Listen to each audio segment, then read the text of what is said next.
My name is Sarah Chen-Morrison. I'm 32, a data analyst living in the beautiful craftsman home my late husband David and I designed together in suburban Colorado. It had been 6 months since David's funeral, 6 months since my world collapsed when his heart gave out at 29. I was slowly learning to navigate the silence that filled our dream house, trying to find peace in the spaces we'd created together. Everything changed the day my sister showed up at my door.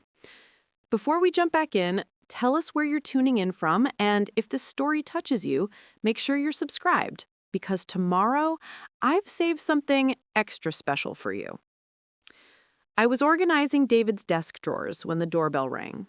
Through the window, I saw Jessica standing on my porch with her 3 kids and enough luggage for a week-long stay. My stomach twisted. She hadn't called, hadn't asked, just showed up. "Sarah!" Jessica's voice was too bright, too cheerful as I opened the door. "I thought it was time I checked on you. The kids have been asking about Aunt Sarah." She pushed past me, her children racing into my living room like they owned the place. I stood there, arms hanging at my sides, watching 8-year-old Tyler grab one of David's photography books from the coffee table. His sticky fingers left marks on the cover. "Jessica, you didn't mention you were coming," I said, trying to keep my voice steady. "Oh, you know how spontaneous I am," she laughed, dropping her designer purse on my kitchen counter. "We just thought you could use some family time. This house gets so quiet with just you here." That stung. The quiet wasn't empty, it was filled with memories, with David's presence in every corner we'd planned together. But Jessica was already moving through my space like she belonged there, her 10-year-old daughter Emma pulling books off my carefully organized shelves. "Kids, be careful," I said, but Jessica waved me off. "They're fine. Kids need space to be kids, you know?" She looked around my living room with appraising eyes. "This place is so big, Sarah. How do you even use all this space?" I felt heat creep up my neck. "David and I designed it this way. We were planning—" I stopped myself. "We were planning for children, for a family that would never come now." "I know, sweetie," Jessica's voice turned syrupy with fake sympathy, "but that was then. Now it's just you rattling around in all these rooms. Don't you think it's a bit much?" Before I could answer, 12-year-old Michael ran up the stairs, his shoes leaving mud tracks on the hardwood David had insisted on installing himself. "Mom, can we see the upstairs? This place is awesome." "Of course you can, honey," Jessica called back. To me, she added, "You don't mind, do you? They're just excited." I minded. I minded a lot. But these were my nephews and niece, and I hadn't seen them since the funeral. Grief had made me isolate myself, and maybe Jessica was right that I needed family around. The afternoon stretched on painfully. Jessica's kids treated my home like a playground, touching everything, leaving crumbs on surfaces I kept spotless. Jessica herself wandered from room to room, making comments that felt like tiny cuts. "This master bedroom is huge," she said, standing in the doorway of the room where David died. "You must feel so lost in here alone." "I manage," I said quietly. But inside I was screaming. This was my sanctuary, the place where David and I shared our last conversations, where I still slept on his side of the bed sometimes just to feel close to him. "The kids' room upstairs is amazing," Jessica continued. 3 bedrooms and that play area? My kids would go crazy for space like this. We're so cramped in our place." I knew Jessica and Mark had bought a decent-sized house in town, but she was talking like they were living in a shoebox. Something felt off, but grief made everything feel distorted. Maybe I was being paranoid. By evening, when I expected them to head home, Jessica was settling the kids in the living room with blankets and pillows. "I hope you don't mind if we stay the night," she said, not really asking.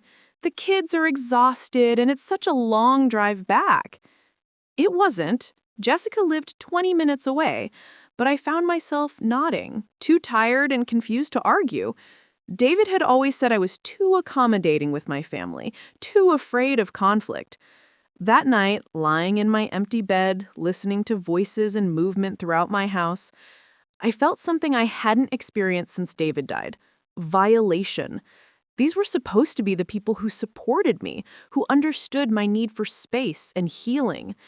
Instead, I felt like an intruder in my own home. Jessica's voice drifted upstairs, talking on her phone. Yeah, the house is perfect. Plenty of room. She won't even notice we're here. My blood ran cold. What did she mean by that? Why was she talking about my house like it was hers to discuss? I pulled David's pillow closer, breathing in the faint scent of his cologne that still clung to the fabric. Something was wrong. Jessica wasn't here out of concern for me. She was here for something else entirely. And as I lay there in the darkness, surrounded by the sounds of my family taking over my space, I realized this was just the beginning. The next morning, I woke to the sound of coffee brewing and voices in my kitchen. Jessica had made herself completely at home, cooking breakfast with my ingredients while her kids ran wild through my house. I found Tyler in David's office, spinning in his chair and pushing buttons on his computer. Tyler, please don't touch that, I said firmly, moving to protect David's workspace. It's just a computer, Aunt Sarah, he whined. David's not using it anymore. The casualness of it hit me like a physical blow. Jessica appeared in the doorway, coffee mug in hand. Kids say the most innocent things, don't they? He's right, though. David would want his things to be useful, not just sitting here gathering dust. I stared at her, speechless. How dare she speak for David? How dare she suggest his memory was just clutter? Actually, Jessica continued, settling into the conversation like she'd been planning it, I've been thinking about what you said yesterday about managing this big house alone. Have you considered that maybe you're holding on to something that's too much for you? What do you mean? I asked, though part of me already knew where this was heading. I mean, look at this place objectively. 4 bedrooms, 3 bathrooms, that huge kitchen, the finished basement.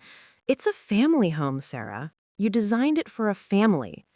Her voice was gentle, reasonable, which somehow made it worse.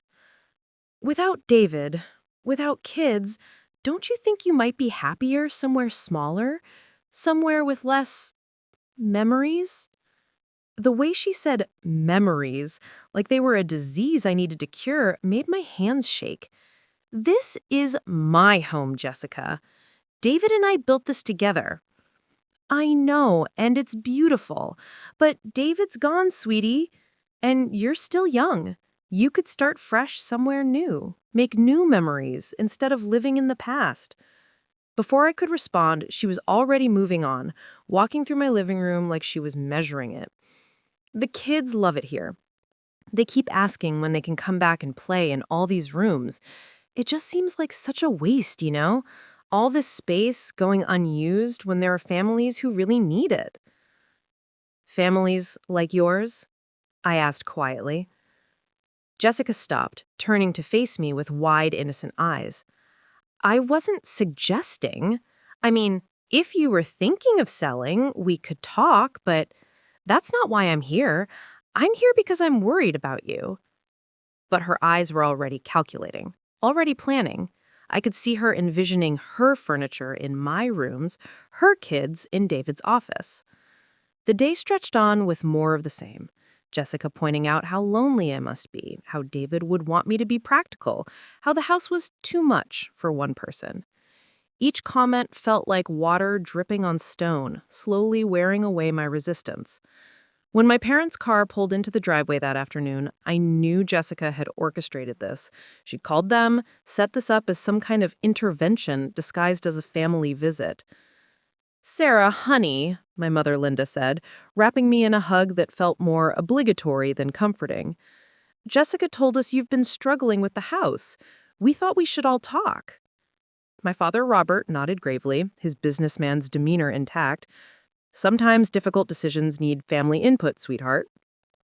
We sat around my dining table, the one David had made himself from reclaimed wood, while Jessica painted a picture of my life that I barely recognized. According to her, I was depressed, isolated, clinging to a house too big for my needs, while she and her family were cramped and struggling. The kids need space, Jessica said, dabbing at her eyes with tissue.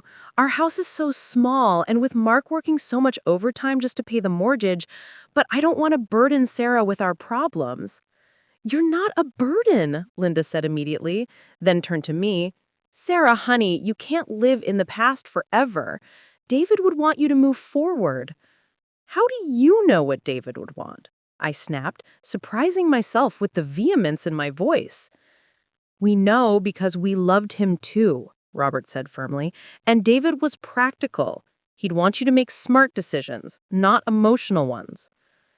This isn't just emotional, I protested. This is my home, our home. But it's not our home anymore, is it? It's just yours now. And you're one person in a house meant for 5 or 6 people. Meanwhile, my kids are sharing bedrooms, and we can barely afford... She trailed off, playing the martyr perfectly. My parents exchanged looks. Preparing and narrating the story took us a lot of time, so if you are enjoying it, subscribe to our channel. It means a lot to us. Now back to the story. What if we all looked at this practically, Linda suggested. Jessica's family needs space. You need to heal and move forward. Maybe this could work for everyone.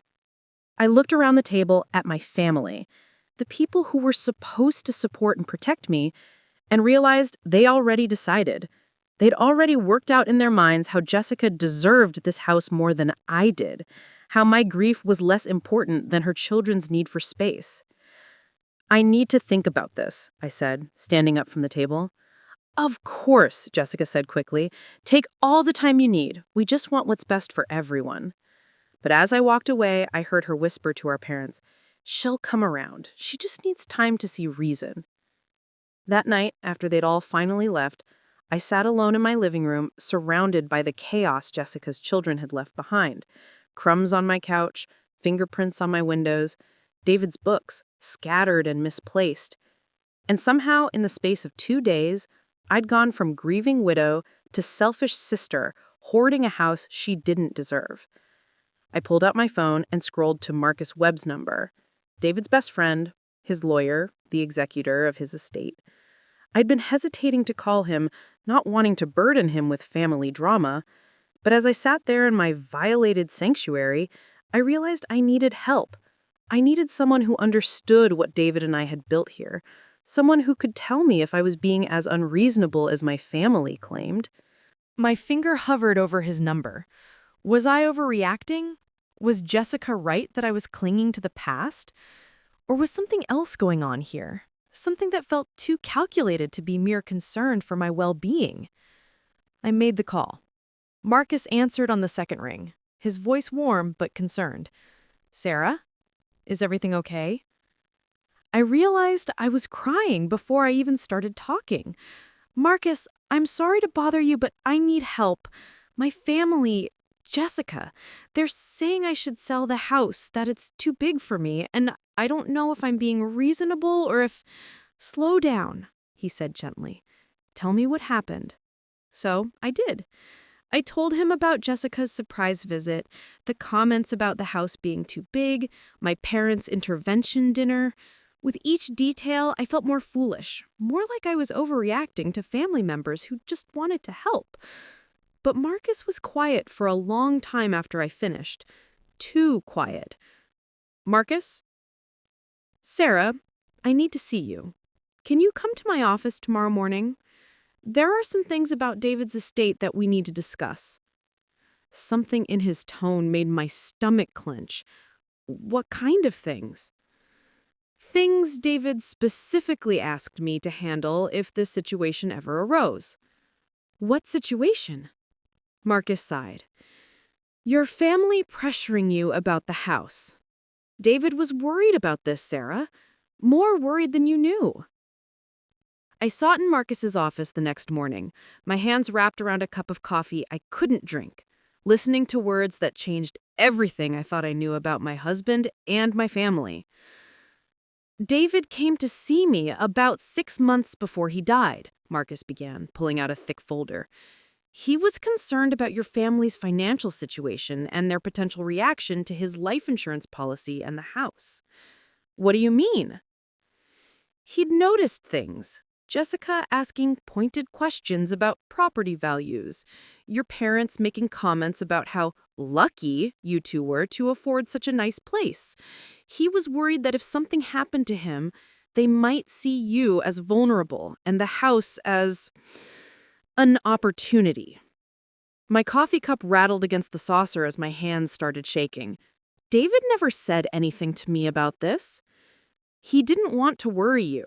He loved your family, but he also understood that financial desperation makes people do things they wouldn't normally do, and he was concerned about Jessica specifically. Marcus opened the folder and pulled out several documents. David established a trust, Sarah, a very specific trust with very particular protections. I leaned forward, trying to read the legal language that swam before my eyes. What kind of protections? The house cannot be sold, transferred, or used as collateral without the approval of 3 independent trustees. Even if you wanted to give it away, you couldn't do so under duress or family pressure. David built in cooling-off periods, mandatory counseling sessions, and most importantly, Marcus paused, meeting my eyes, fraud protection clauses. Fraud protection? David suspected that if your family ever pressured you about the house, it wouldn't be out of genuine concern for your well-being. He included provisions that require any family member making claims on the property or pressuring you to sell to undergo financial disclosure. Full financial disclosure. The pieces started clicking together in my mind. He wanted to know if they were lying about their situation. Exactly. And Sarah, there's something else. David asked me to monitor certain public records related to your family members, property purchases, court filings, debt judgments. He wanted to be prepared. Marcus pulled out another set of documents, and my world tilted sideways. Your sister Jessica purchased a house 18 months ago, not the small place she's been complaining about. A large house in Pine Ridge Estates. Purchase price, $485,000. I stared at the document showing Jessica's signature, her mortgage information, photographs of a house that was definitely not small or cramped. But she's been saying they can barely afford their place, that the kids are sharing rooms. According to these records, she has a 4-bedroom house with a 3-car garage. But there's more. Marcus's expression grew grimmer. She's also facing foreclosure proceedings, has been for 8 months. There are gambling debt judgments, credit card defaults, and a lien on the property from unpaid taxes. The room spun around me. Gambling debts? Significant ones. And her husband Mark has filed for legal separation twice in the past year, though both times the cases were dismissed. Probably because Jessica convinced him she was getting help or things were improving. I thought about Mark, quiet and hardworking, always picking up extra shifts. Had he known about the gambling? About the debts? She's been lying to everyone. David suspected something like this might happen. He was very specific in his instructions. If your family ever pressured you about the house, I was to reveal their true financial situation and activate the trust's protection protocols. Marcus leaned forward, his expression serious. Sarah, your sister isn't trying to help you heal or move forward. She's desperate. She's facing bankruptcy, potential criminal charges for fraud, and the loss of her family. She sees your house as her last chance to dig herself out of a hole she's been hiding from everyone. I thought about Jessica's appraising looks, her careful questions about property values, her tearful performance about needing space for her children.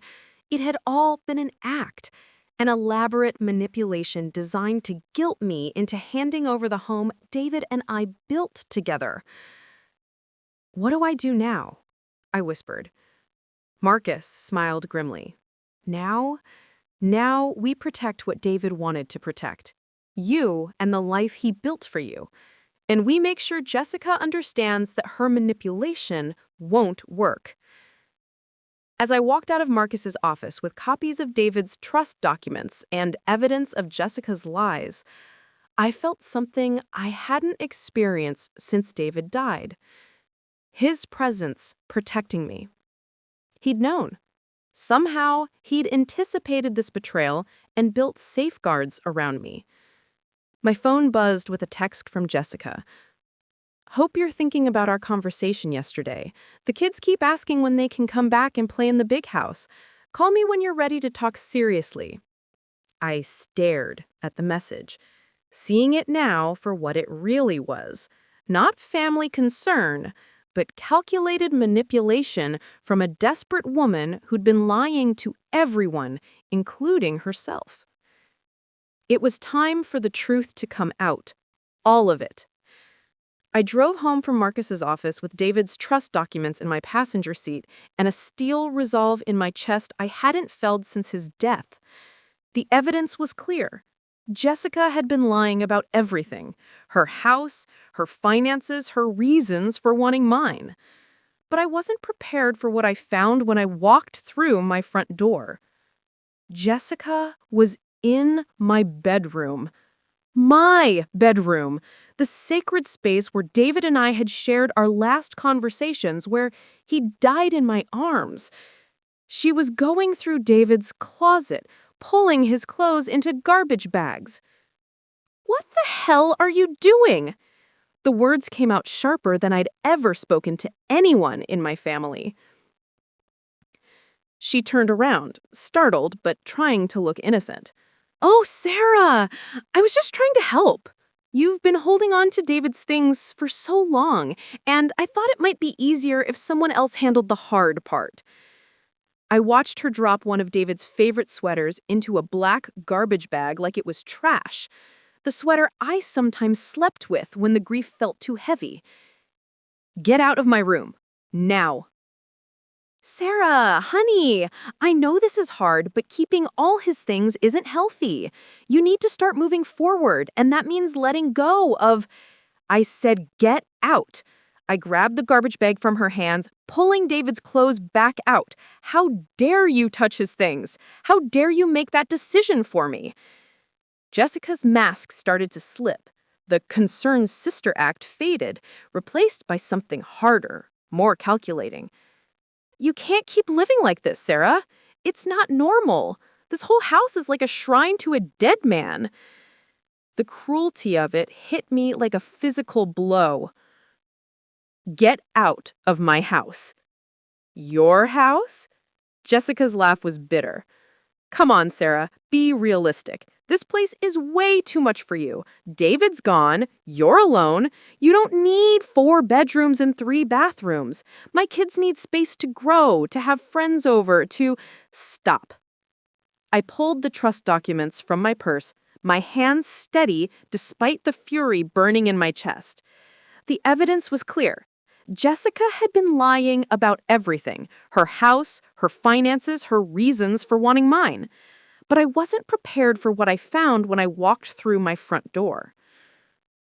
"You came here to manipulate me into giving up the house David and I built together. You brought our parents into it, made me feel guilty and selfish for grieving in my own home. You've been planning this for months, maybe longer." Jessica's tears stopped abruptly. "Fine. You want to know the truth? Yes, I need money. Yes, I made some bad bets. But that doesn't change the fact that you're hoarding a house meant for a family while my actual family suffers. Your family is suffering because of choices you made, not because of this house. You selfish bitch." The venom in her voice was startling. "You always thought you were better than me. Perfect Sarah with her perfect husband and perfect house. Well, guess what? David's dead. Your perfect life is over, and you're sitting here in this mausoleum pretending like he's coming back." I stepped closer to her, and for the first time since David died, I felt truly strong.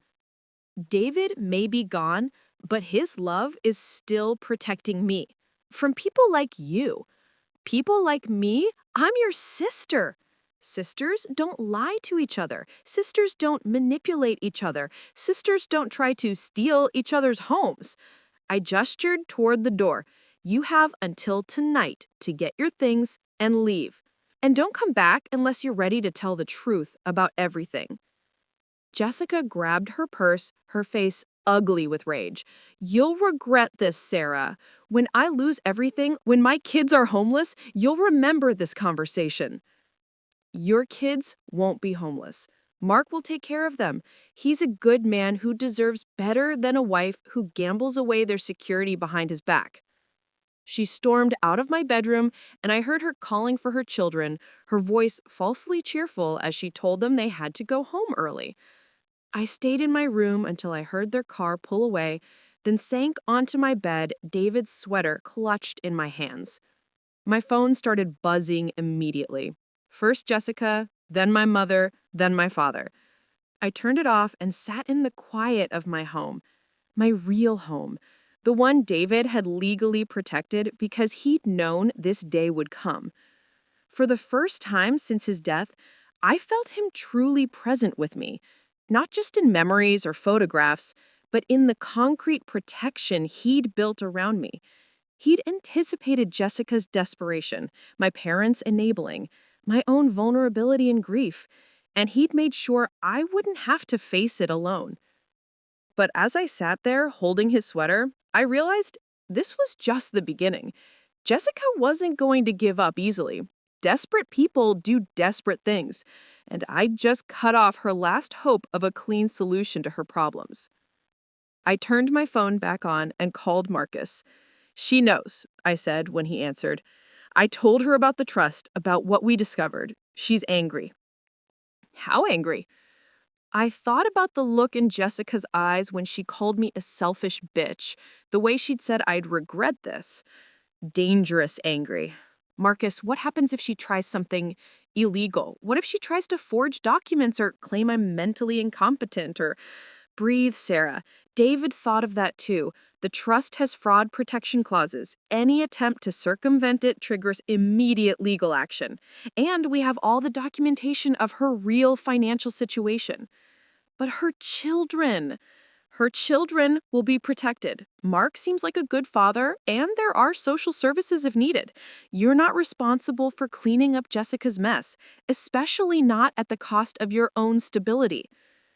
After we hung up, I walked through my house room by room, seeing it with new eyes. This wasn't just a house anymore. It was a fortress David had built around me, and I was finally ready to defend it. But I had a feeling the real battle was just beginning. The next morning brought a string of increasingly frantic calls from my mother. I finally answered on the 7th try. "Sarah, what have you done?" Linda's voice was high and panicked. "Jessica is beside herself. She says you accused her of terrible things, threatened to call the police." "I didn't threaten anything, Mom. I just told her the truth about her situation." "What truth? Sarah, honey, I think your grief is making you paranoid. Jessica's been struggling, yes, but she would never lie about something this serious." I thought about the documents sitting on my kitchen table, proof of Jessica's lies, proof of David's foresight. "Mom, did you know Jessica bought a house in Pine Ridge Estates?" Silence. Long, telling silence. "Mom?" "Well, yes, but that's different. They needed more space and they got a good deal." "A good deal that she can't afford. A good deal that's about to be foreclosed on because she's been gambling away the mortgage payments."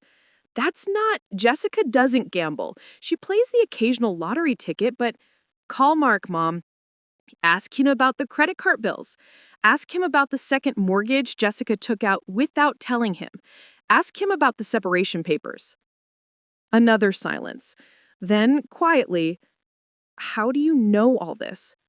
"Because David knew this would happen. He had our lawyer monitor public records related to our family members. He was protecting me from something he saw coming long before I did." I could hear my mother crying softly. "Sarah, even if some of this is true, she's still your sister. She needs help, not judgment." "I'm not judging her. I'm protecting myself from being manipulated into giving up my home to solve a problem she created." After I hung up, I realized I needed more information.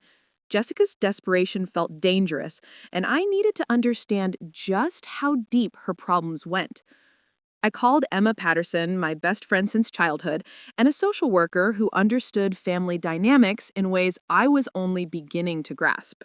"Emma, I need your professional opinion about something," I said when she answered.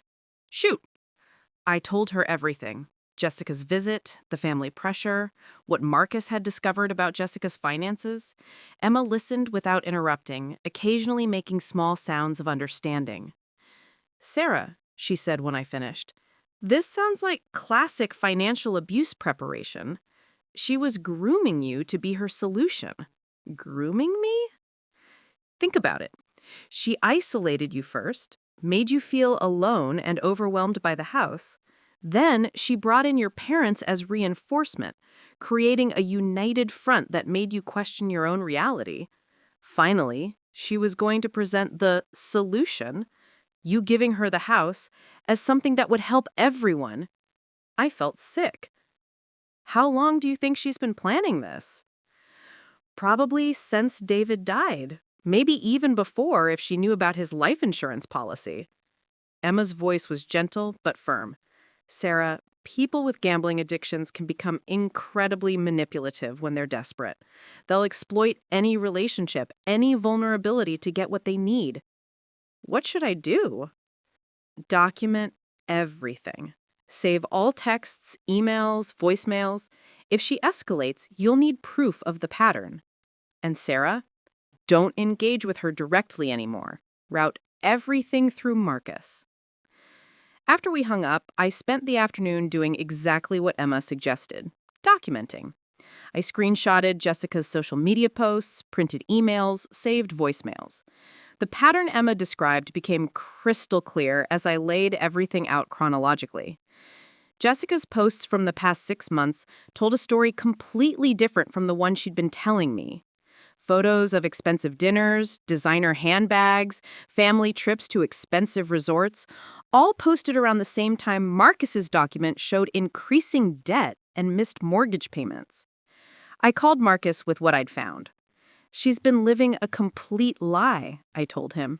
"Social media shows a lifestyle she clearly can't afford, while court documents show mounting debts."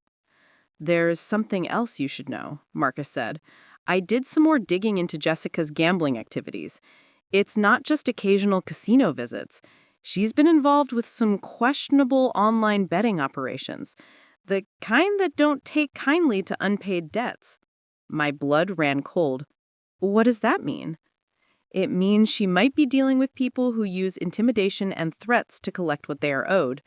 If she's desperate enough to try to manipulate you out of your house, she might be under pressure from some very unpleasant creditors." That evening, I was organizing David's office when I found something that made my heart stop. Tucked inside one of his architectural journals was a folded piece of paper, a letter in his handwriting, dated just 2 weeks before he died. "My darling Sarah, if you're reading this, then my worst fears about your family have come true. I pray I'm wrong, but I've seen enough signs to worry that Jessica's financial problems will eventually become your problem.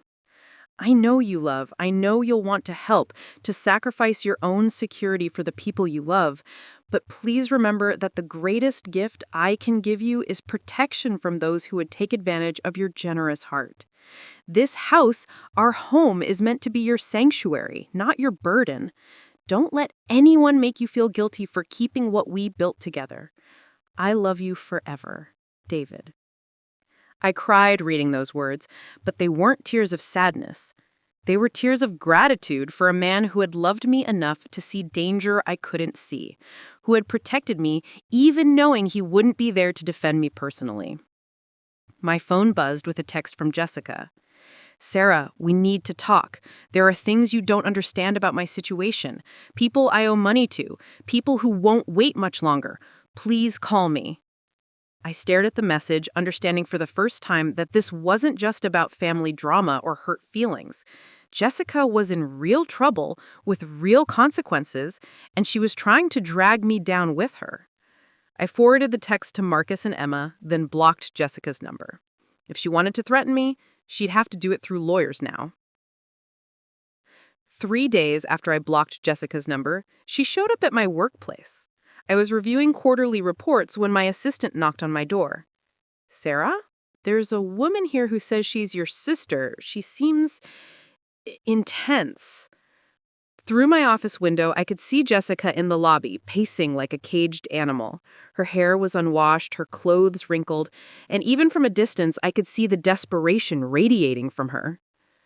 Tell her I'm unavailable and that all communication needs to go through my attorney, I said. But Jessica must have seen me through the window because she started shouting. Sarah, I know you're in there. We need to talk. You don't understand what you're doing. Security quickly escorted her out, but not before she'd made a scene that had half my coworkers staring.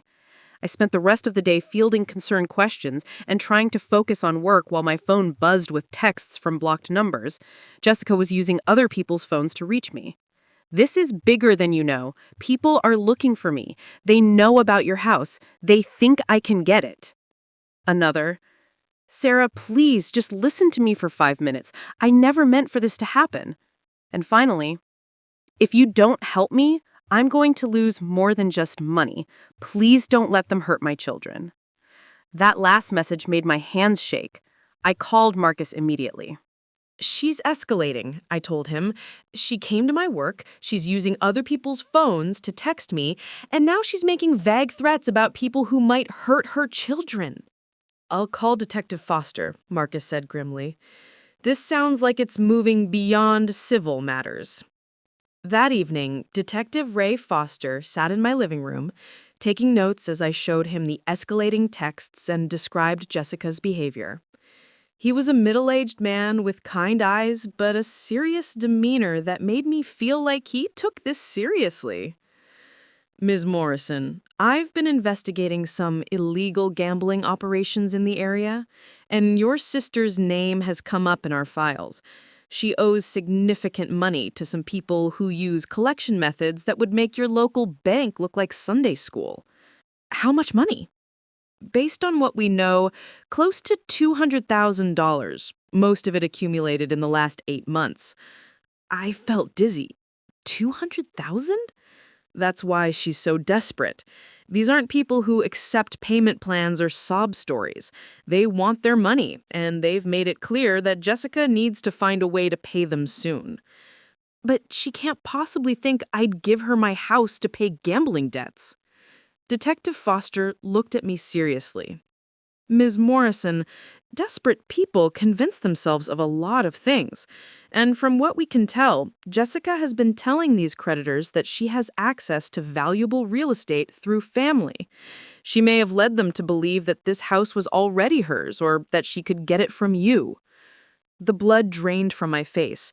She promised them my house? That's what we suspect. And now that you've refused, she's in an impossible situation. She either has to admit to these dangerous people that she lied about her access to assets, or she has to find another way to get the money. What kind of other way? That's what concerns us. Insurance fraud, identity theft, forged documents. We've seen desperate gamblers try everything. As if summoned by our conversation, my doorbell rang. Through the security camera David had insisted on installing, I could see Jessica standing on my porch, but she wasn't alone. A man in an expensive suit stood behind her, and something about his presence made my skin crawl. Detective Foster looked at the camera feed and swore under his breath. Don't answer the door. I recognize him. Vincent Torres. He's connected to the gambling operation your sister owes money to. I watched Jessica press the doorbell repeatedly while the man behind her surveyed my house with appraising eyes. Jessica started talking to my security camera. Sarah, I know you're in there. This is Vincent. He's here to explain the situation better than I can. He's very interested in your beautiful house. Vincent stepped forward, his smile visible even through the grainy camera feed.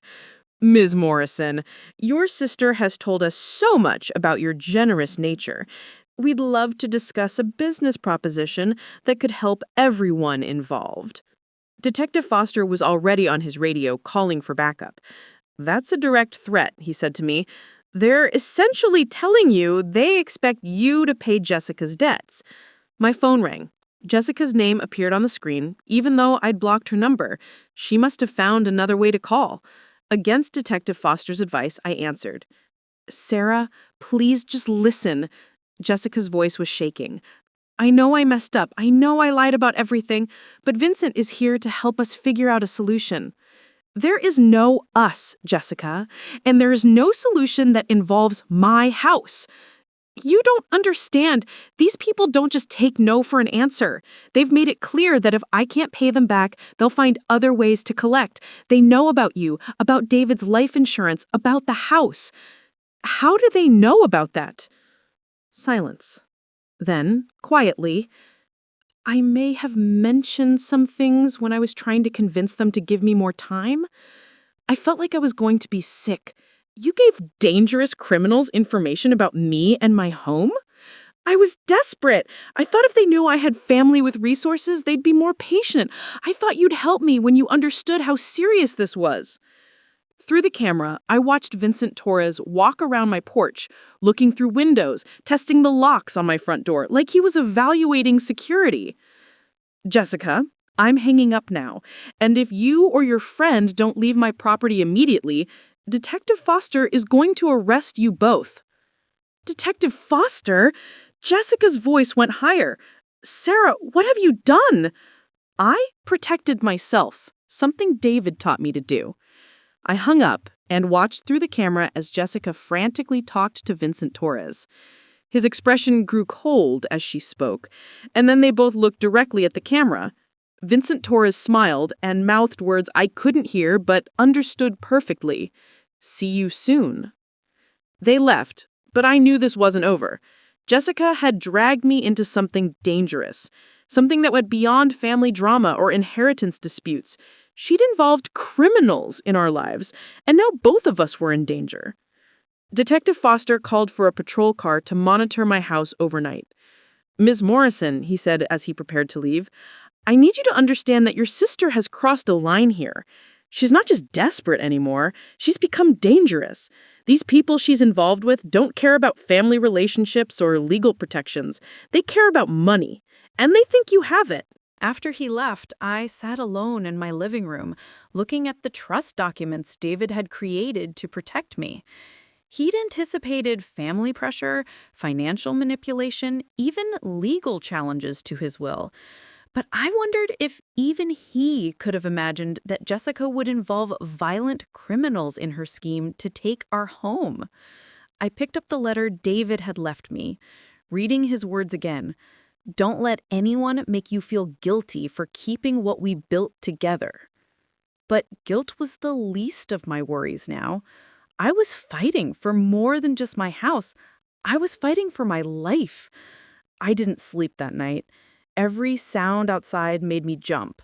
A car door, footsteps on the sidewalk, the wind rattling my windows. Detective Foster had stationed a patrol car across the street, but knowing Vincent Torres had been on my porch, evaluating my home like a piece of property he intended to acquire, made me feel exposed in ways David's security system couldn't protect against. At 6 a.m., Marcus called with news that made my coffee cup slip from my hands. Sarah, Jessica tried to forge documents last night. She attempted to file a fraudulent claim against David's estate, claiming you'd verbally agreed to transfer the house to her as payment for care during your mental health crisis. She what? She filed paperwork with the county claiming you were mentally incompetent due to grief and that she had power of attorney to make decisions about the property. She even had fake witness signatures. I sank into a kitchen chair, staring out at the patrol car that was my only barrier between me and my sister's desperation. How did you find out? Because David's trust includes automatic fraud alerts. Any attempt to file claims against the property triggers immediate notification to me and the other trustees. The county clerk's office flagged it within hours. What happens now? Now, we activate the full protection protocols David built into the trust. I'm filing criminal fraud charges against Jessica this morning. The trust also requires me to report attempted inheritance fraud to law enforcement, which means Detective Foster will have official grounds to arrest her. But even as Marcus explained the legal protections David had built around me, I felt a chill that had nothing to do with the morning air. Jessica wasn't just desperate anymore.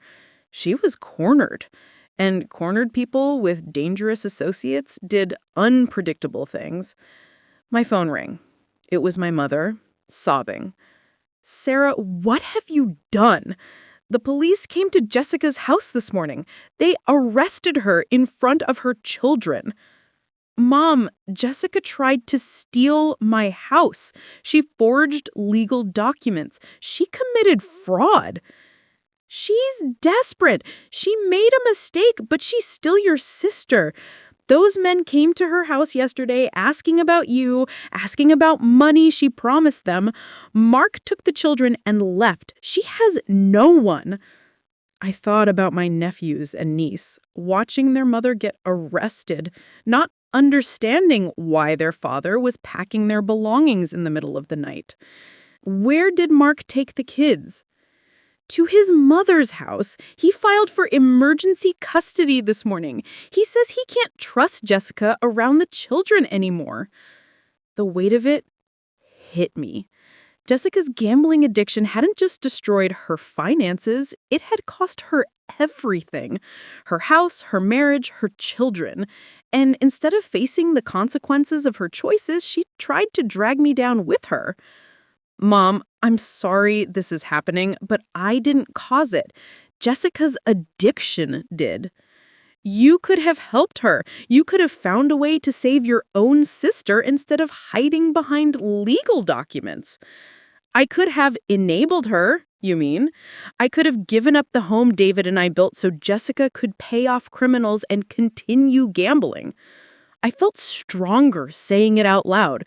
That wouldn't have helped her, Mom. That would have just delayed the inevitable while destroying my life, too. After I hung up, I called Emma. "Jessica was arrested this morning for fraud. My mother thinks I should feel guilty about it." "Do you?" I considered the question seriously. I feel sad. Sad that Jessica let her addiction destroy her family. Sad that my nephews and niece are caught up in this. But guilty? No. I protected myself from someone who was willing to involve criminals in a scheme to steal my home. That's healthy, Sarah. You can feel sad about Jessica's situation without taking responsibility for fixing it. 2 hours later, Detective Foster called. "Jessica made bail, but there's something you need to know. During her arrest, she was carrying a key to your house." My blood went cold. "What?" "An old key, probably from when you and David first built the house. She must have kept a copy from when she helped with something during construction, or maybe David gave her one for emergencies. The point is, she's had access to your home this entire time." I thought about all the times Jessica had visited over the years, all the opportunities she'd had to make copies of keys, to learn the layout of my home, to figure out security weaknesses. She could have been coming in when I wasn't home. That's what we think. I'm sending a locksmith over immediately to change all your locks. And Sarah, the key wasn't the only thing she was carrying. What else? Real estate documents. Blank ones. She was planning to forge a sale agreement. I hung up and walked through my house with new eyes, looking for signs that Jessica had been there without my knowledge. In David's office, I found subtle changes. Papers shifted slightly, drawers that didn't close quite the same way. She'd been searching for something, probably documents related to the house or David's estate. The locksmith arrived within an hour, a gruff man who changed every lock in my house and installed additional security measures that Detective Foster had recommended. As he worked, I realized how violated I felt. It wasn't just that Jessica had stolen from me or threatened me. She'd been invading my sanctuary, the space where David and I had been happy, where I was trying to heal. That afternoon, Marcus called with more devastating news. The investigation into Jessica's gambling debts has revealed something worse than we thought. She's been involved with an illegal online betting operation that's under federal investigation. The FBI is interested in her case because she's been helping to recruit other gamblers to the site. She's been recruiting people?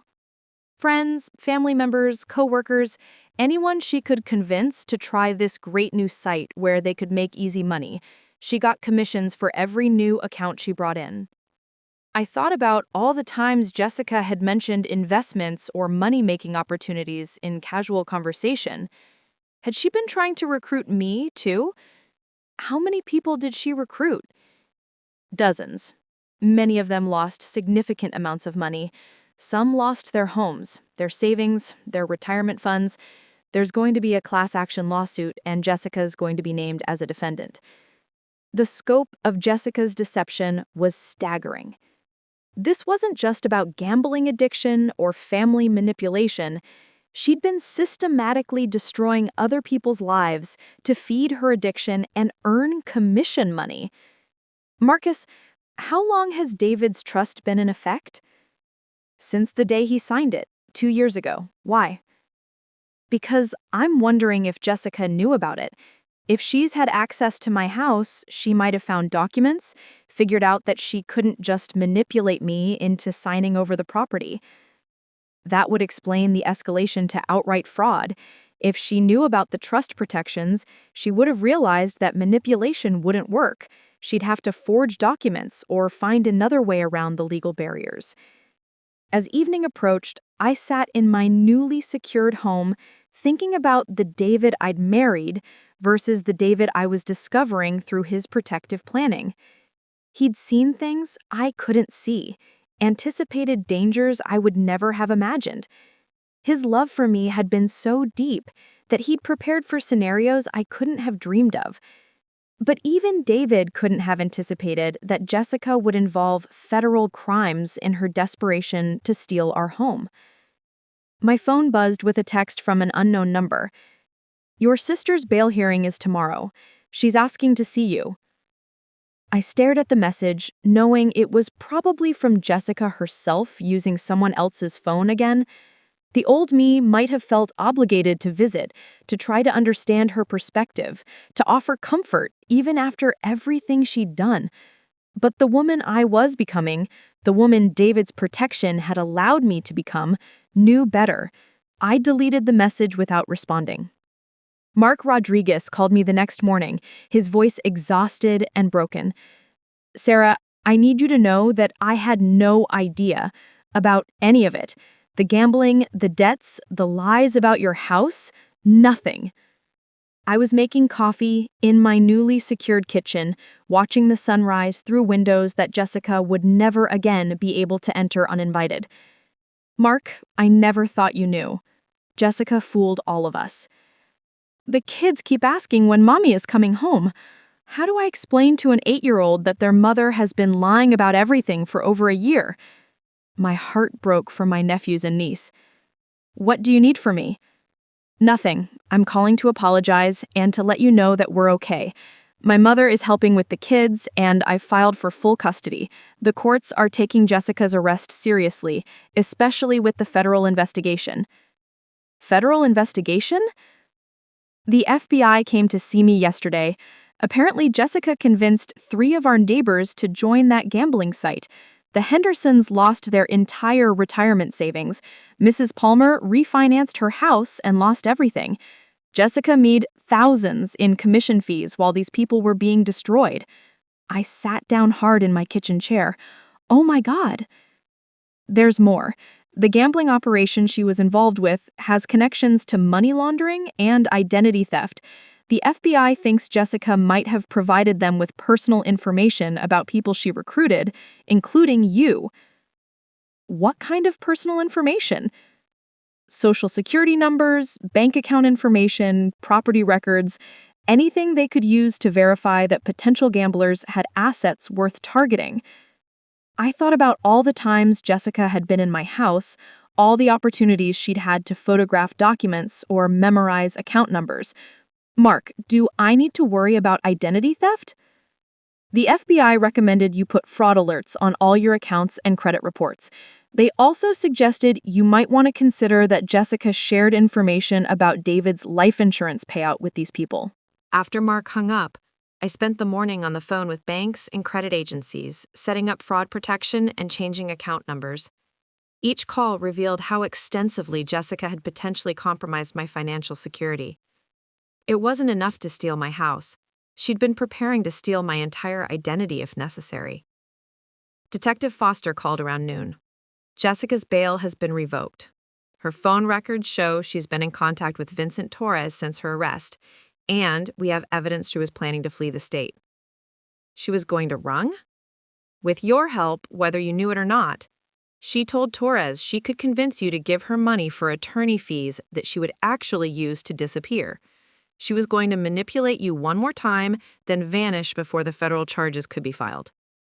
I realized how close I'd come to falling for one final manipulation. If I'd felt guilty enough about her children, about her situation, I might have offered financial help that would have enabled her escape from justice. That afternoon, my parents showed up at my door. I watched them through the security camera David had installed, debating whether to let them in. They looked aged, beaten down by the reality of what their enabling had created. I opened the door but didn't invite them inside. "Sarah," my mother said, her eyes red from crying, "we need to talk." "What's there to talk about?" "Your sister is facing federal charges. Prison time. She could lose her children permanently." My father's voice was gruff, but I could hear the fear underneath. "This has gone too far. It went too far when Jessica tried to steal my house. It went too far when she involved criminals. It went too far when she destroyed other people's lives for commission money." "She's sick," my mother pleaded. "Addiction is a disease. She needs treatment, not prison." "She's had opportunities for treatment. She chose to commit fraud instead." I looked at my parents, really looked at them, and saw people who had enabled Jessica's destruction by refusing to hold her accountable. "You never asked me to give up my house," my father said quietly. "Yes, you did. You came here and pressured me to be the bigger person and think of the children. You made me feel selfish for wanting to keep the home David and I built together." My mother stepped forward, reaching for me. "Sarah, we were just trying to help everyone. We thought if Jessica had stable housing, she could get her life together. You thought if I sacrificed my stability, Jessica wouldn't have to face the consequences of her choices." I stepped back from my mother's reach. "That's not help. That's enabling." "So, what now? We just let our daughter go to prison? We just abandon her?" "You help her face reality instead of helping her avoid it. You stop making her problems everyone else's responsibility." I looked at both of them. These people who had raised me, but who had shown me that family loyalty meant nothing if it came at the cost of my own well-being. "And you accept that I'm not going to sacrifice my life to clean up the mess you helped create by never holding Jessica accountable?" My mother started crying again. "She's going to hate us if we don't help her. She's going to hate you anyway when the enabling stops working." I felt sad saying it, but I also felt free. Jessica doesn't love any of us. She loves what she thinks she can get from us. And as long as you keep giving her what she wants instead of what she needs, you're not helping her heal. After they left, I called Emma to process what had happened. "How do you feel?" she asked. Relieved and guilty about feeling relieved. I looked around my living room, seeing it clearly for the first time in months. But also strong. I set boundaries with my parents for the first time in my adult life. "That's huge growth, Sarah. 6 months ago, you would have apologized for protecting yourself." She was right. 6 months ago, I would have felt guilty for refusing to enable Jessica's addiction. I would have convinced myself that being a good sister meant sacrificing my own well-being for someone who saw me as nothing more than a resource to be exploited. Emma, do you think David knew it would go this far?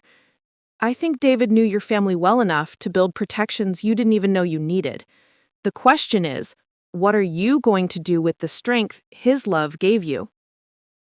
That evening, I sat in David's office, reading through the trust documents again, understanding them in ways I hadn't before. Every clause, every protection, every safeguard had been designed not just to protect our house, but to protect me from people who would exploit my grief and generosity. David had loved me enough to see clearly what I couldn't see myself, that my own family might become my greatest threat. And he'd made sure that even in death, his love would be stronger than their manipulation. But as I sat there, surrounded by his protection, I realized this wasn't just about Jessica anymore. This was about choosing the life David had wanted for me over the guilt my family wanted to impose on me. It was about choosing love over obligation, boundaries over enabling, and my own well-being over their expectations. For the first time since David died, I felt like I was honoring not just his memory, but his dreams for my future. 2 weeks after Jessica's bail was revoked, I thought the worst was over. The federal investigation was proceeding, my house was secure, and I was finally sleeping through the night. Then, Detective Foster called with news that shattered my fragile sense of safety. Sarah, Jessica made a deal with the FBI. She's providing information about the gambling operation in exchange for reduced charges. That's good, right? She's finally cooperating with law enforcement instead of protecting criminals. That's what we thought initially, but there's a problem. Jessica claims she has evidence that you were involved in the gambling operation. My coffee cup slipped from my hands, shattering on my kitchen floor. What? She's telling investigators that you knew about her gambling, that you helped her access the illegal betting sites, and that you were supposed to use David's life insurance money to pay off her debts. She's claiming the house dispute was actually about money you owed to the operation. I sank into a chair, staring at the broken ceramics scattered across David's carefully chosen tile. She's lying. I never even knew she had a gambling problem until 2 weeks ago. I know that, and the evidence supports your innocence. But Jessica is desperate. She's facing 15 years in federal prison, and she'll say anything to reduce her sentence. The problem is, she has just enough real information about the gambling operation to make her other claims seem credible. What kind of real information? She knows details about Vincent Torres and his associates that only someone deeply involved would know. She knows about money transfers, meeting locations, operational procedures. The FBI is taking her claims seriously because her inside knowledge is valuable. I felt sick. So she's trading my reputation for a reduced sentence? That's what it looks like. But Sarah, there's something else, something that makes this even worse. Detective Foster's voice grew grimmer. Jessica claims she has audio recordings of conversations where you agreed to help her pay off gambling debts. That's impossible. I never had those conversations. She says she recorded them secretly during her visits to your house. Phone calls where you supposedly agreed to use David's life insurance money to help her. I thought about all the times Jessica had been in my home over the past 6 months, all the opportunities she would have had to record fake conversations or manipulate audio files. She's fabricating evidence. The FBI's digital forensics team will determine that. But in the meantime, they want to interview you formally. And Sarah, you need to get a criminal defense attorney now. After Detective Foster hung up, I sat in my kitchen, surrounded by broken ceramic, feeling like my world was collapsing again. Jessica wasn't just trying to steal my house anymore. She was trying to frame me for her crimes. She was willing to destroy my life completely to save herself. I called Marcus immediately. Jessica is claiming I was involved in her gambling operation. She says she has recordings of me agreeing to help her pay off debts with David's life insurance money. That's impossible. The life insurance money has been in trust accounts since David died. There are detailed records of every transaction. She doesn't care about facts, Marcus. She cares about creating enough doubt to get a plea deal. Sarah, I'm going to call Janet Torres. She's the best criminal defense attorney in the state. Don't talk to anyone about this case until she's present. Not the FBI, not Detective Foster, not even me. 3 hours later, I sat in Janet Torres's office while she reviewed the FBI's preliminary accusations against me. She was a sharp-eyed woman in her 50s who radiated competence and controlled fury. "This is character assassination masquerading as evidence," she said after reading through the documents. "Your sister is throwing everything at the wall, hoping something will stick." But what if the FBI believes her? What if they think I really was involved in her gambling operation? Then we prove them wrong with actual evidence instead of desperate lies. Janet leaned forward, her expression serious. "Sarah, I need you to understand something. This isn't just about gambling charges anymore. If the FBI believes Jessica's claims, you could be facing charges for money laundering, conspiracy, and fraud. We're talking about potential prison time." The room spun around me. 6 months ago, I'd been a grieving widow trying to heal in the home my husband built for me. Now I was facing federal criminal charges because my sister was willing to destroy me to save herself. What do? We build an airtight defense, starting with David's trust documents and the timeline of your interactions with Jessica. Every email, every text message, every phone call. We're going to prove that not only were you not involved in Jessica's gambling, but that you were actively being victimized by her manipulation. Over the next week, Janet and I constructed a comprehensive timeline of Jessica's deception. The trust documents David had created became crucial evidence. They proved that I couldn't access the life insurance money for gambling debts even if I'd wanted to. Marcus provided records showing that every penny of David's insurance payout had been locked in trust accounts with detailed withdrawal restrictions. But the real breakthrough came when Janet's digital forensics expert analyzed Jessica's so-called recordings. "These are fake," she explained, showing us audio analysis software on her computer. Not just edited, completely fabricated. Someone used voice synthesis technology to create conversations that never happened. Voice synthesis? It's surprisingly sophisticated now. If you have enough samples of someone's voice, from voicemails, social media videos, recorded conversations, you can generate new speech that sounds authentic to casual listening. Janet leaned forward, studying the waveforms on Dr. Kim's screen. But not to forensic analysis. Definitely not. The digital signatures are all wrong. The background noise doesn't match. The speech patterns are inconsistent with natural conversation. This is clearly manufactured evidence. I felt a mixture of relief and horror. Relief that we could prove Jessica was lying, horror that she'd gone to such lengths to frame me. How did she even know how to do this? She probably didn't, Dr. Kim said. This level of sophistication suggests she had help. Someone with technical expertise created these recordings for her. Janet's expression grew dark. Someone from the gambling operation. They're helping her frame you because they want to shift blame away from their organization. That realization made my blood run cold. Jessica wasn't just lying to save herself. She was working with the criminals who had threatened me. The people who had stood on my porch evaluating my home were now actively trying to frame me for crimes I never committed. Janet, what happens when we prove the recordings are fake? Then Jessica faces additional charges from manufacturing evidence and conspiracy to obstruct justice, and the gambling operation loses credibility with the FBI. Janet smiled grimly. But more importantly, you walk away completely cleared of all charges. The FBI interview took place 3 days later in a sterile conference room that reminded me of a hospital, all harsh lighting and cold surfaces.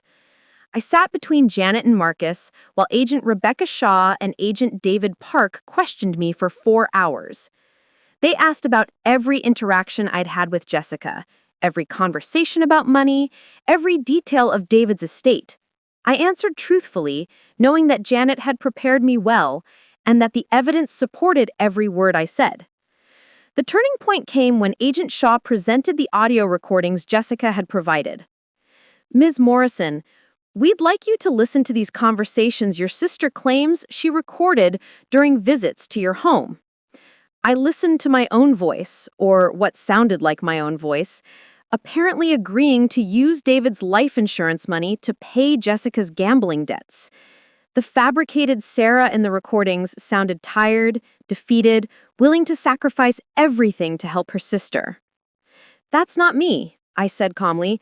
"I never had those conversations." "Are you certain? The voice analysis indicates this is your vocal pattern." Janet slid Dr. Kim's forensic analysis across the table. "Actually, Agent Shaw, our expert analysis proves these recordings are completely fabricated using voice synthesis technology. We have detailed documentation of the digital manipulation." I watched Agent Shaw's expression change as she reviewed Dr. Kim's findings. The carefully constructed case against me was falling apart in real time. "Furthermore," Janet continued, "our timeline analysis shows that Sarah was physically at work during 2 of these supposed conversations, with security camera footage and computer login records to prove it." Agent Park leaned forward. "Ms. Morrison, why do you think your sister would fabricate evidence against you?" "Because she's desperate," I said, feeling stronger than I had in weeks. "She's facing 15 years in prison, and she'll sacrifice anyone to reduce her sentence, including me." After 6 hours, the agents concluded the interview. As we packed up our documents, Agent Shaw approached me privately. "Ms. Morrison, I want you to know that we're dropping all potential charges against you. Your sister's credibility has been completely destroyed by this fabricated evidence. What happens to Jessica now? She'll face additional federal charges for obstruction of justice and conspiracy. The gambling operation loses their star witness, and your sister loses any chance at a plea deal." As we left the federal building, I felt something I hadn't experienced since David died. Complete vindication. Not just legal vindication, but emotional validation that I'd been right to protect myself from Jessica's manipulation. "Janet, what do you think happens when we prove the recordings are fake?" "Then, Jessica faces additional charges for manufacturing evidence and conspiracy to obstruct justice, and the gambling operation loses their star witness. And more importantly, you walk away completely cleared of all charges."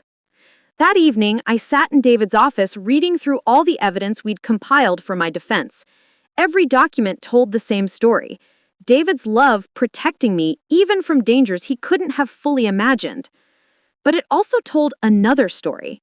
The story of a woman who had learned to protect herself, to trust her instincts, to set boundaries even when it meant watching her family face consequences she couldn't prevent. I thought about the Sarah that had opened her door to Jessica 6 months ago, who had doubted her own feelings when her family called her selfish. That woman was gone, replaced by someone stronger, someone who understood that love and protection weren't the same as enabling and sacrifice. Jessica had tried one final manipulation, one last attempt to make me pay for her choices, and it had failed completely.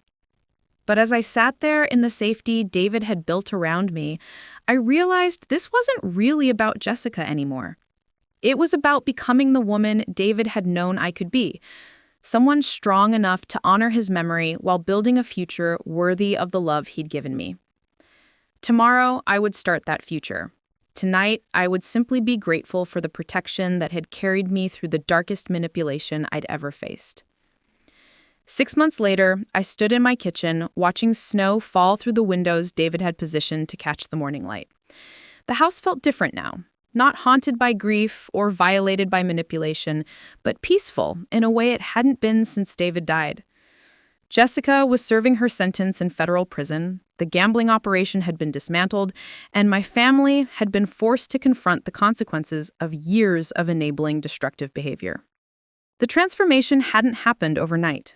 For weeks after Jessica's conviction, I'd struggled with guilt over her imprisonment, even knowing she'd tried to frame me for crimes I'd never committed.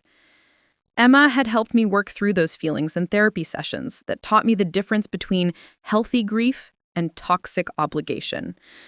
You can feel sad about Jessica's situation without feeling responsible for fixing it, Emma had reminded me repeatedly. Addiction is a disease, but what she did to you was a choice. She chose to manipulate you rather than seek help. She chose to involve criminals rather than face consequences. She chose to try to frame you rather than accept responsibility. My parents had finally entered therapy themselves, recognizing that their enabling had contributed to Jessica's downfall. Our relationship was still fragile, built on new boundaries I'd learned to maintain, but it was honest, in a way it had never been before. We thought we were helping her, my mother had said during one of our careful, supervised conversations. We thought if we just loved her enough, supported her enough, she'd get better. Love without boundaries isn't love. It's enabling. And it doesn't help anyone heal. The real healing had begun when I'd stopped focusing on Jessica's destruction and started building something positive from the strength her betrayal had forced me to develop. 3 months ago, I'd started a support group for people dealing with family financial manipulation. Widows, elderly people, anyone who'd been targeted by relatives who saw their vulnerability as an opportunity. We met twice a week in the community center, 12 people who'd learned the hard way that family love could be weaponized against them. There was Margaret, whose son had tried to steal her late husband's pension. Tom, whose daughter had convinced him to refinance his home to pay for her drug treatment, then used the money for more drugs. Linda, whose brother had moved in after their mother's death and refused to leave or contribute to expenses. The hardest part, Margaret had said during our first meeting, is accepting that they don't love us the way we love them. They love what they think they can get from us. I'd nodded, remembering the moment I'd realized Jessica saw me as a resource to be exploited rather than a sister to be supported. But once you accept that, you can start protecting yourself without guilt. The support group had grown from 6 people to 25, with a waiting list of others who needed help setting boundaries with manipulative family members. I'd partnered with local attorneys to provide legal advice, with therapists to offer emotional support, and with financial advisors to help people protect their assets from family predators. You're doing something important here, Dr. Sarah Martinez, the therapist who co-facilitated our group, had told me. You're transforming your trauma into healing for others. The work felt like honoring David's memory in a way that sitting alone in our house, protecting his belongings like museum pieces, never could. He'd built protections around me so I could survive Jessica's manipulation. Now I was using that survival to help others build their own protections. Mark had brought the children to visit last month, the first time I'd seen my nephews and niece since Jessica's arrest. They were doing well, adjusted to life with their father and grandmother, but they carried scars from Jessica's choices that would take years to heal. Aunt Sarah, 12-year-old Michael had asked as we walked through my garden, "Why did Mom try to take your house?" I'd knelt down to his level, choosing my words carefully. Your mom was sick with an addiction that made her think taking things from other people would solve her problems. But taking things from people we love never solves anything. It just hurts everyone. Are you still angry at her? I considered that question honestly. I'm sad about the choices she made, but I'm not angry anymore. Anger was keeping me from healing. It was true. The rage I'd felt at Jessica's betrayal had gradually transformed into something more complex. Sadness for the sister I'd lost, gratitude for the strength I'd gained, and determination to use both emotions constructively. Emma had planned a memorial service for David on the 2nd anniversary of his death. Not a sad remembrance of loss, but a celebration of the love that continued to protect and guide me. Members of my support group attended, along with Marcus, Detective Foster, Janet Torres, and Grace Morrison, David's grandmother, who had become a surrogate family member. David would be proud of what you've built, Grace had said, her weathered hands holding mine as we stood in the garden David had designed. He always said you were stronger than you knew. I didn't feel strong when he died. Strength isn't about not feeling broken. It's about healing in ways that honor what you've lost while building something meaningful for the future.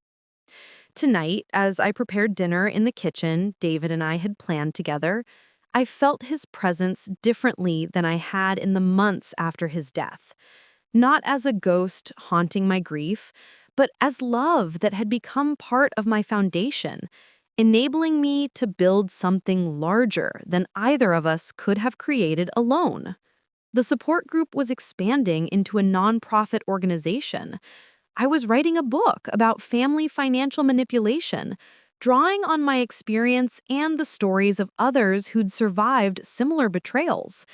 I was dating again, carefully, with boundaries I'd learned to maintain, but with an openness to love that Jessica's manipulation hadn't been able to destroy. "You're not just surviving anymore," Emma had observed during our last therapy session. "You're thriving." David's protection gave you the foundation to build a life that helps others while honoring your own growth. I looked around my home, the house that David had legally protected, that Jessica had tried to steal, that had become a symbol of both vulnerability and strength. Every room held memories of the life David and I had shared, but also evidence of the woman I'd become since his death. In his office, I kept the trust documents that had saved me alongside letters from support group members whose lives had been changed by the resources we provided. In our bedroom, I'd finally moved some of David's clothes to make space for my own growth, while keeping the pieces that brought me comfort. In the living room, I displayed photos of David alongside pictures from support group events and my new friendships. The house was no longer a museum to David's memory or a fortress against family manipulation. It had become what he'd always intended it to be, a home where love could flourish and grow. My phone buzzed with a text from Robert, a new member of the support group whose adult children had been pressuring him to sell his home and move into assisted living so they could inherit his property early. "Sarah, the conversation with my kids went well. I used the script we practiced, and I set clear boundaries about my living situation. Thank you for helping me find my voice." I smiled, remembering the terror I'd felt 6 months ago when I'd first tried to tell Jessica no. The strength to set boundaries, to protect myself, to help others, it had all grown from the foundation David had built around me. As I turned off the lights and headed upstairs, I paused in the hallway to look at a photo of David and me on our wedding day. We looked so young, so innocent of the challenges that would come.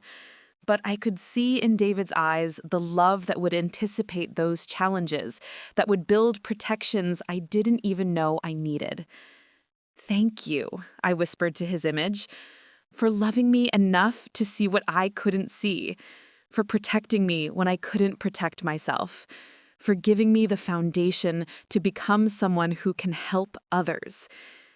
In our bedroom, I picked up the journal I'd been keeping since Jessica's conviction. Tonight's entry was simple. 2 years after David's death, I finally understand what he meant when he said, "Love isn't about avoiding all pain. It's about building something strong enough to survive pain and transform it into wisdom." Jessica's betrayal taught me that family is about choice, not obligation. Love is about protection, not exploitation. And healing means building something meaningful from what you've survived. I miss David every day, but I'm no longer living in the past he and I shared. I'm building a future worthy of the love he gave me, a future where his protection has become my strength, where his wisdom has become my guidance, where his love has become my foundation for helping others. Tomorrow, I'll continue that work. Tonight, I'll simply be grateful for the journey that brought me here, through grief, through betrayal, through legal battles and family destruction, to this place of peace and purpose. Jessica tried to steal my home. Instead, she helped me discover that home isn't just a place. It's the love that protects us, the strength that sustains us, and the purpose that guides us forward. David built me a house, but through surviving Jessica's betrayal, I built myself a life worthy of living in it. I closed the journal and settled into sleep, surrounded by the security David had created and the strength I'd learned to claim as my own. Outside, snow continued to fall on the garden we'd planted together, covering the old growth to make space for spring's new beginnings. In the morning, I would wake up in the home David's love had protected, surrounded by the life his wisdom had made possible. I would continue the work of transforming pain into purpose, of turning survival into service, of building something beautiful from the ashes of betrayal. But tonight, I would simply rest in the peace that comes from knowing you've survived the worst someone could do to you and emerged not broken, but unbreakably strong. Jessica claimed my house was too big for just me. She was wrong. It was exactly the right size for the woman I'd become, someone big enough to hold grief and joy simultaneously, strong enough to help others while honoring her own needs, wise enough to know that sometimes the greatest love is learning when to let go. David's love had made all of it possible. My strength had made all of it real. And that was a foundation that no amount of manipulation could ever destroy. Up next, you've got 2 more standout stories right on your screen. If this one hit the mark, you won't want to pass these up. Just click and check them out. And don't forget to subscribe and turn on the notification bell so you don't miss any upload from us.